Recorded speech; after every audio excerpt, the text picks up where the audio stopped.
കുറ്റവാളികളുടെ റീലുകൾ കണ്ട് കോരിത്തരിക്കുന്ന സമൂഹമായിട്ട് മാറിയിരിക്കുകയാണോ കേരളത്തിലെ മലയാളി സമൂഹം?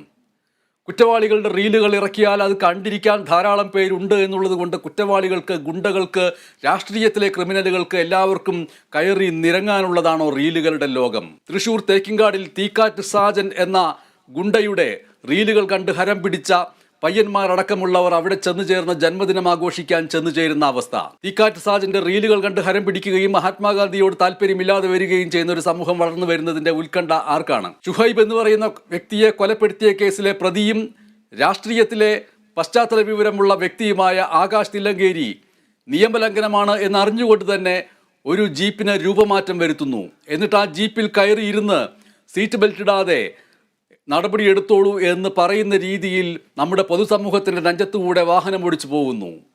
ആരാധനയാണ് പ്രശ്നം, ആരാധകരെ സൃഷ്ടിക്കലാണ് പ്രശ്നം